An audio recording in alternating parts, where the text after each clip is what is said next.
الحمدللہ الحمدللہ وکفی وسلام علی عبادہ الذین اصطفی اما بعد فاعوذ باللہ من الشیطان الرجیم بسم اللہ الرحمن الرحیم قل انما العلم عند اللہ وبلغکم ما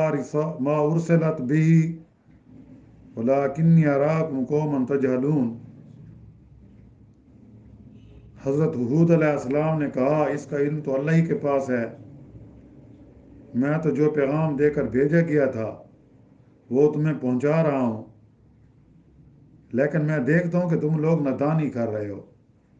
سبحان ربک رب العزت عما یصفون وسلام علی المرسلین والحمد للہ رب العالمین۔ اللہم صلی علی سیدنا محمد وعلی آلہ وصحبہ وسلم۔ پارہ 26واں سورۃ الاعقاف کے آیات مبارکہ 23 کی تلاوت کی گئی ہے اور ساتھ ترجمہ بھی کیا گیا ہے۔ گزشتہ آیات میں ذکر ہوا تھا نبی کریم صلی اللہ علیہ وسلم کو گویا تسلی دی گئی کہ یہ جو کفار مکہ ہیں آپ کی مخالفت کر رہے ہیں، آپ کی بات نہیں مان رہے، آپ کو کبھی دیوانہ کہتے ہیں، کبھی سیر زدہ کہتے ہیں، اور جو لوگ آپ پر ایمان لائے ہیں وہ غریب طبقہ سے ہیں، کمزور طبقہ سے ہیں، غلام طبقہ سے ہیں، ان کو طرح طرح کی اذیتیں دیکھتے ہیں، تکالیفیں دیتی ہیں۔ یہ کوئی نئی بات نہیں ہے، یہ صرف آپ کے ساتھ ایسے نہیں ہو رہا، بلکہ آپ سے پہلے جتنے بھی انبیاء آئے ہر نبی اپنی قوم میں سے ہوتا تھا، جس کا بچپن، جس کی جوانی انہی کے اندر رہ کر گزرتی تھی،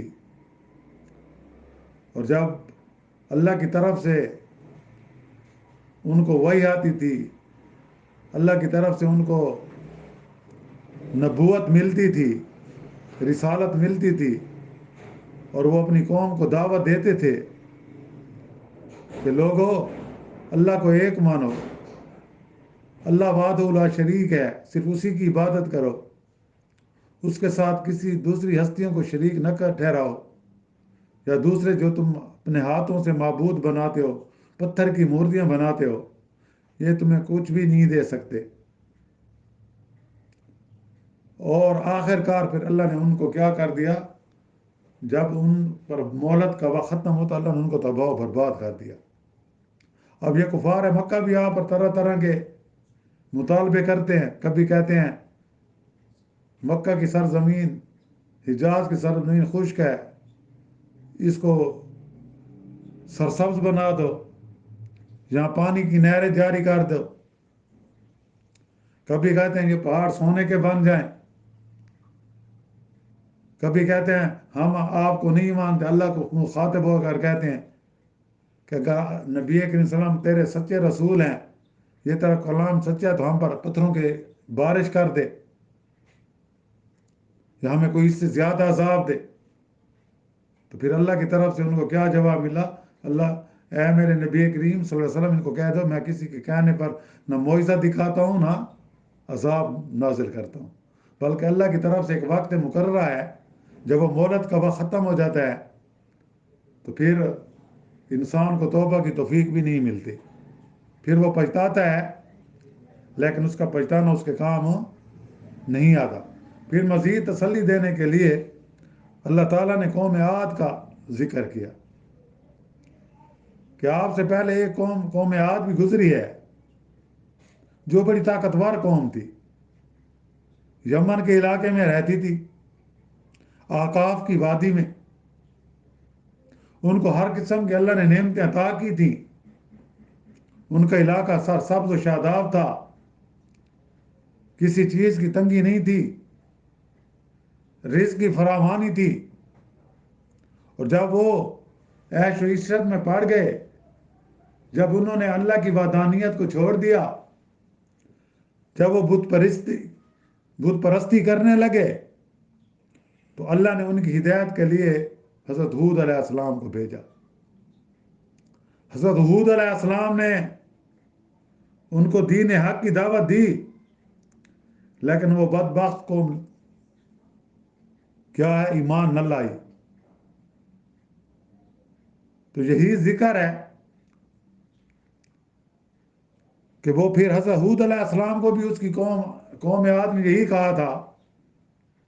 کہ آپ ہمیں جن معبودوں کی پرستش سے باز رکھتے ہیں، جن سے منع کرتے ہیں، کیا ہمارے آباء و اجداد غلط تھے؟ وہ غلط پرستش کرتے تھے، تم ہمیں باز رکھتے ہو، ہمارے لیے اس لیے آئے ہو، اگر آپ سچے ہیں، آپ جس عذاب کا وعدہ کرتے ہیں تو ہم پر لا ڈالیں۔ ہر قوم نے یہی کہا تھا، اور قوم عاد نے بھی ہود علیہ السلام کو کیا کہا تھا؟ یہی کہا تھا۔ پھر آپ ہر وقت ہمیں جو ڈراوی دیتے ہیں، خوف دلاتے ہیں، عذاب سے ڈراتے ہیں، تو پھر اللہ سے کہو کہ ہم پر عذاب نازل کر دے۔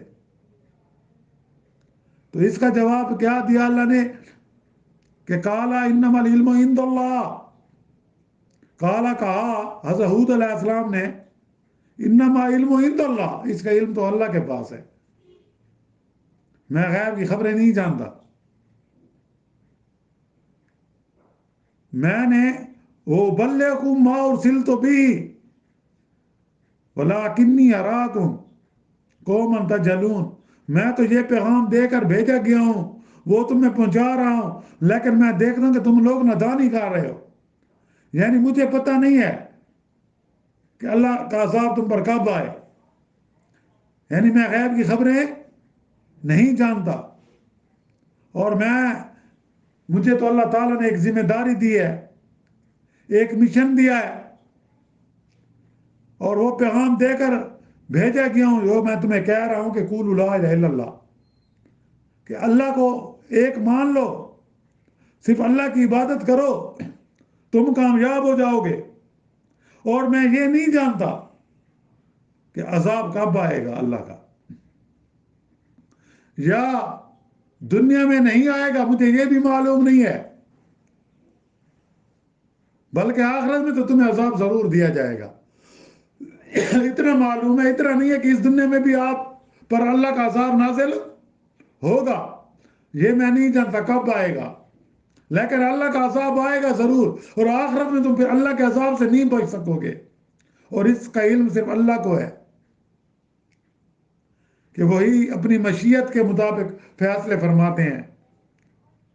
اور میرا کام کیا ہے؟ صرف آپ کو پیغام پہنچانا ہے،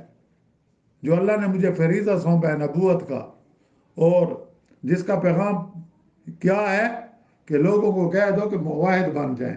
توحید پرست بن جائیں، صرف اللہ کو حاجت روا سمجھیں، صرف اللہ کو مشکل کشا سمجھیں، پھر اللہ کو معبود سمجھیں، صرف اللہ کی عبادت کریں، اللہ کے ساتھ دوسری ہستیوں کو شریک نہ ٹھہرائیں، اللہ کے ساتھ یہ جو تم نے پتھروں کی مورتیاں بنائی ہوئی ہیں یا دوسرے معبود قسم کے بنائے ہوئے ہیں، ان سے اپنا ناطہ توڑ لو، اللہ کے ساتھ اپنا ناطہ جوڑ لو۔ لیکن وہ قوم کیا تھی؟ اپنے کفر پر اصرار کرتی رہی۔ ایک کفر پر اصرار کر رہے تھے، دوسرے وہ مطالبہ کرتے تھے حضرت ہود علیہ السلام سے، آپ کہتے ہیں کہ میرے اختیار میں نہیں ہے، اور وہ کیا کہتے ہیں؟ تو مطالبہ کر رہے ہیں، تو عذاب لے آ، کیا کہتے ہیں کہ عذاب پھر ہم پر لے آنا، ہم نہیں مانتے آپ کی بات، آپ کو اللہ کا سچا نبی نہیں مانتے، آپ جن چیزوں سے ہمیں ڈرا رہے ہیں، جس عذاب سے ڈرا رہے ہیں، پھر ہم پر عذاب نازل کرو۔ تو اس پر پھر حضرت ہود علیہ السلام نے کہا یہ میرے اختیار میں نہیں ہے، اور تم یہ نادانی کی باتیں کر رہے ہو، جہالت کی باتیں کر رہے ہو، ہاں اللہ کو معلوم ہے، اللہ نے تمہیں مہلت دی ہوئی ہے، اب میں یہ بھی نہیں جانتا کہ اللہ کی طرف سے وہ مہلت کا وقت کتنا ہے، ہاں یہ ضرور ہے کہ جب اللہ کی طرف سے مہلت کا وقت ختم ہوگا تو پھر تم عذاب میں جکڑے جاؤ گے، پھر تمہیں اللہ کے عذاب سے کوئی نہیں بچا سکے گا، اس دنیا میں بھی تمہارا حشر نشر خراب ہوگا اور آخرت میں بھی تم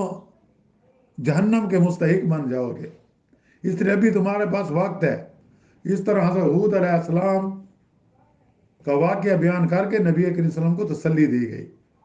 اور اس کے بعد پھر ذکر آئے گا کہ ہود علیہ السلام کی قوم عاد پر اللہ تعالیٰ نے کس قسم کا عذاب نازل کیا، وہ انشاءاللہ اگلے درس میں اس کا ذکر ہوگا۔ اللہ تعالیٰ سے دعا ہے کہ ہمیں اللہ تعالیٰ پکی زندگی قرآن و سنت کے مطابق گزارنے کی توفیق عطا فرمائے، ہمیں دین کی صحیح سمجھ عطا فرمائے۔ اللہ تعالیٰ ہم سب کی کمزوریوں کو دور فرمائے، ہمارے صغیرہ کبیرہ گناہ معاف فرمائے، اور اپنی رحمت اور فضل سے ہمیں تا حیات بچا کر رکھے، اپنی حفاظت میں رکھے، ہمارے ساتھ اپنے فضل کا معاملہ فرمائے۔ اور جو مسلمان اس دنیا سے رخصت ہو گئے ہیں، اللہ تعالیٰ ان سب کی مغفرت فرمائے اور ان کو جنت میں اعلیٰ مقام عطا فرمائے۔ اور جو بیمار ہیں گھروں میں، اسپتالوں میں، اللہ تعالیٰ ان کو صحت کاملہ عطا فرمائے اور ان کو ایمان کے ساتھ زندہ رکھے۔ جو حاجت مند ہیں اللہ تعالیٰ ان کی جائز حاجات کو پورا فرمائے، جو پریشان ہیں اللہ تعالیٰ ان سب کی پریشانیوں کو دور فرمائے، اور جو مسلمان مظلوم آج کفر کا نشانہ بنے ہوئے ہیں اللہ تعالیٰ ان مظلوم مسلمانوں کی غیبی مدد فرمائے اور ان کو کامیابی نصیب فرمائے۔ اور ظالم جو ہیں، جو مسلمانوں کو اور اسلام کو مٹانا چاہتے ہیں، اگر ان کی قسمت میں ہدایت ہے تو اللہ تعالیٰ ان کو ہدایت عطا فرمائے، اگر ان کی قسمت میں ہدایت نہیں ہے تو اللہ تعالیٰ ان کو نیست و نابود کر دے اور ان کا عبرت کا نشانہ بنائے، اور اللہ تعالیٰ ہم سب کا خاتمہ بھی ایمان پر فرمائے۔ وآخر دعوانا ان الحمد للہ رب العالمین۔ ربنا آتنا فی الدنیا حسنۃ وفی الآخرۃ حسنۃ وقنا عذاب النار۔ صلی اللہ تعالیٰ علی خیر خلق محمد وعلی آلہ وصحبہ اجمعین برحمتک یا ارحم الراحمین۔